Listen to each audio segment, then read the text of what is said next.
Dan di akhir hayatnya tatkala beliau meninggal, Jibril datang kepada Rasulullah SAW menginformasikan kepada Rasulullah bahwa raja ini telah meninggal. Hari ini kata Rasulullah SAW, hamba Allah yang saleh telah meninggal, ayo kita menyolatinya. Itulah disebut dengan salat apa? Gaib. Salat gaib. Masa kita di sana. Artinya kita menyolati jenazah yang tidak ada di hadapan kita. Dan itu satu kali dalam hidup Nabi mengerjakan sholat jenazah terhadap seseorang yang tidak ada di hadapan beliau, dan tidak pernah beliau melakukan yang kedua kalinya selama hidup beliau. Ini Raja Najasyi. Jadi beliau menyolatinya di mana?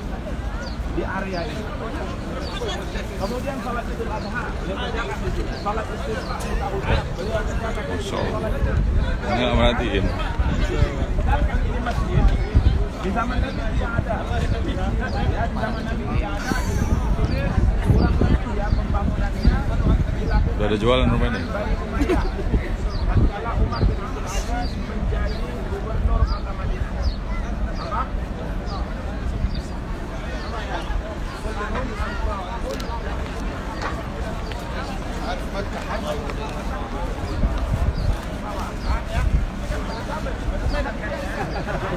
Nggak paham juga. Nah, kalau gitu dengari saya aja lah ya. Baik. Jadi Nabi mengerjakan sholat istisqa disebutkan doa minta.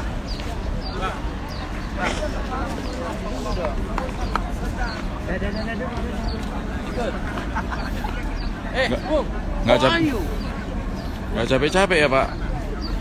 Mau hampir tepar Pak.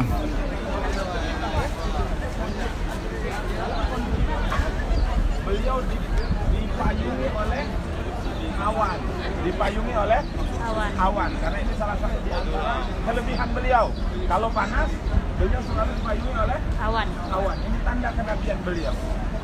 Kalau saya kemarin ibu lihat nggak, bapak lihat nggak? Awan.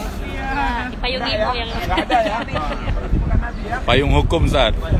Dipayungi oleh awan, ya.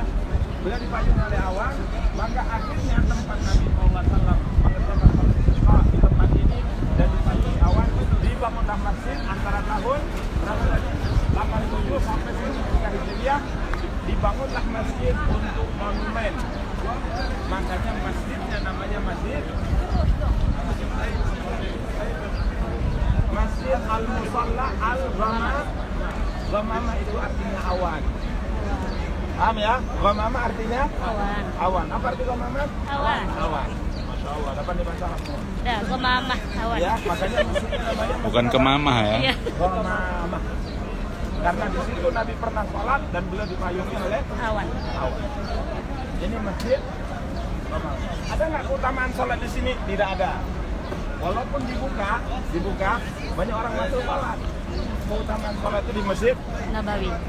Makanya Bapak Ibu kalau sholatnya di sini, meninggalkan sholat di sana, itu namanya milih makan tahu dan tempe, meninggalkan daging. Iya. Ya, di sana 1000 kali lipat. Kolesterol. Di sana 1000 kali lipat. Jawab aja ya. Sama seperti kampung kita. Ini mana jadinya? Sana dong, jauh-jauh puluhan juta kita bayar, sana kita sholat. Bukan di sini, tapi ini monumen sejarah Nabi kita pernah khutbah sholat di sini dan beliau dinaungi Awan. Lalu di depan saya, di belakang Bapak Ibu, ada juga masjid. Masjid apa? Itu dari kejauhan bisa dibaca Masjid Abi Bakar Oh As-Siddiq. iya, dari jauh nampak. Nampak kan? Masjid Abu Bakar Siddiq, itu Masjid Abu Bakar. Kenapa disebut Masjid Abu Bakar? Nabi sholat Idul Adha, Idul Fitri, kan di area ini saya sebutkan tadi. Jadi kadang-kadang Nabi khutbahnya di sana. Kalau Abu Bakar melihat Nabi pernah di sana, maka Abu Bakar pun tatkala khutbah di masa hidup beliau di tempat yang Nabi pernah khutbah. Paham ya? Di sana masjid apa? Nampak Masjid Utsman bin Affan, ya kan? Nampak kan? Nampak nggak? Atasnya ada Nggak nampak ya? kubahnya. Kubahnya nampak. Kubahnya nampak. Saya pernah bacanya, nanti kita ke sana. Kalau ada waktu ya, nanti kita lewat ke sana. Di sana kenapa disebut Masjid Utsman bin Affan? Karena Nabi di area ini pernah juga Nabi pilih khutbahnya di tempat itu. Utsman akhirnya memilih tempat itu untuk menjadi tempat khutbah beliau. Jadi di sini Abu Bakar berubah, dibangunlah monumen juga di tahun yang sama kurang lebih di masa Daulah Umayyah, tatkala wali kotanya atau gubernurnya Umar bin Abdul Aziz. Dibangunlah monumen Abu Bakar, monumen Utsman bin Affan. Paham sudah? Baik. Hah? Oh ya, Wani Biro. Jadi kita ulang. Ini masuk Gama? Gamama. Gimana tadi penjelasannya masuk Gamama? Awan. Awan. Kenapa disebut masjid awan? Karena Nabi tatkala berkhutbah dinaungi oleh awan, dinaungi oleh awan. Ya, ini penjelasan membuat Bapak Ibu pintar. Nanti kalau di rumah bisa menjelaskan ke jamaah di rumah untuk memotivasi mereka apa yang dimaksud dengan Masjid Gamama, Masjid Abu Bakar, Masjid Utsman bin Affan. Ada pertanyaan? Pas. Saya yang nanya kalau gitu. Oke, siapa yang bisa jawab? Kasih dia. Grup 3 Desember kalau bisa jawab, insya Allah umroh gratis. Memang umroh tak? 3 Oh Desember. memang mau umroh 3 Desember. Kalau yang buat November enggak, udah. Ya 3 Desember. Baik, ini Abu Bakar, ini Utsman. Kenapa Abu Bakar tatkala khutbah kok milih itu, Utsman kok milih sana? Kami nggak boleh jawab. Enggak ada hadiahnya. Gimana? Silakan.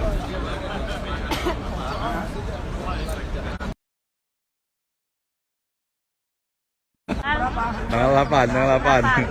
Tanggal 8. Kayaknya Bapak perhatian betul dengan penjelasan luar biasa ya. Jadi gini, ini tunjukkan kayaknya Bapak teliti orangnya. Betul. Teliti formula pasti teliti ini biasanya. Baik, ini perhatikan ya. Karena Nabi di situ pernah sholat, di sana pernah sholat, Abu Bakar milih sini, Utsman milih di sana.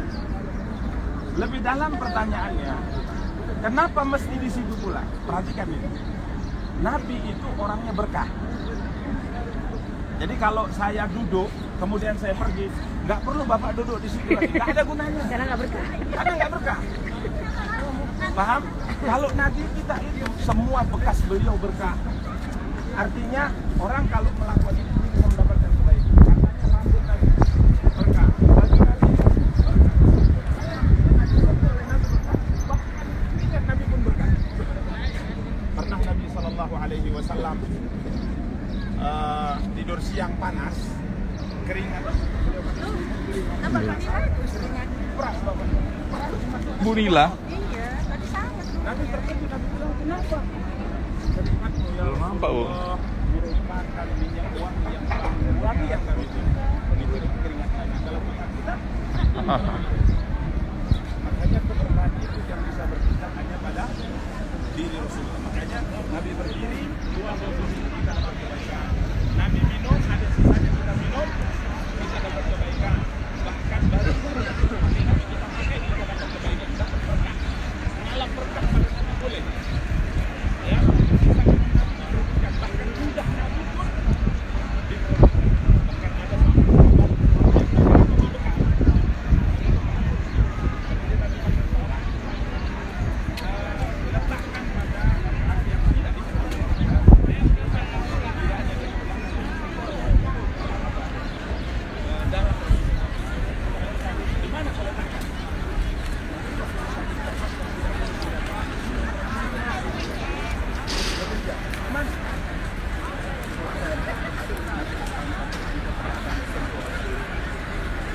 harap biasanya seseorang yang bersentuh darahnya dengan darah seseorang selain Nabi atau sehat selain Nabi dia tidak akan berpikir bisa saya baju yang pernah pakai karena tidak ada Saya izin minta maaf ya. Ya enggak apa-apa. Yang main di sananya sampai isya. Kebetulan nenek lepasin malam ngaruku sakit kasihan. Masjid ini. Mesti dah bilang.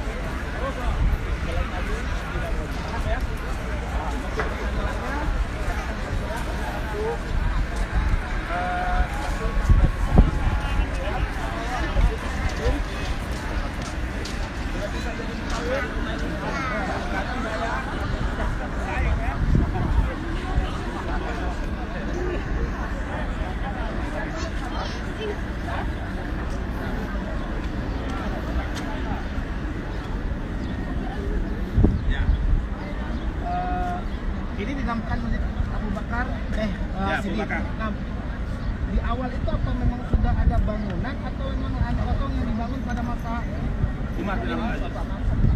berarti tadinya memang hanya kosong. Hanya sebelumnya pernah dijadikan mimbar baru dibangun kan. Tapi memang bangunan itu memang belum ada pada masa beliau ini masjid ini bangun. Iya. Jadi ini area kosong. Dulu zaman Nabi dibuat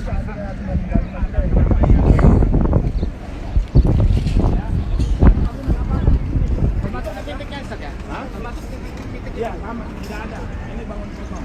Bahkan mimbar pun tidak ada di sini karena disebutkan Nabi khutbah Idul Fitri Idul Adha itu nggak pakai mimbar, beliau berdiri di sini saja. Nggak pakai mimbar, beliau berdiri di sini saja. Kemudian setelah selesai mengasih arahan kepada jamaah laki-laki, beliau ke arah belakang untuk memberi nasihat kepada jamaah perempuan karena saat itu belum ada apa? Mikrofon suara. Jadi Nabi berdiri kasih khutbah kepada laki-laki, kemudian Nabi mengarah ke belakang untuk kedua kalinya untuk khutbah kepada perempuan. Kalau sekarang khutbah untuk laki-laki didengar untuk perempuan. Ini tidak ada bangunan apapun di sini, ini hanya monumen yang dibangun di masa Daulah Umayyah di zaman tatkala Umar bin Abdul Aziz menjadi gubernur kota Madinah atau wali kota Madinah. Sudah paham? Insyaallah paham ya penjelasannya dan bisa Bapak Ibu jadi mu'awin insyaallah menjelaskan kepada kaum. Tapi sholat tetap di Masjid Nabawi ya 1000 kali lipat. Ayo kita jalan. Ya Bapak Ibu.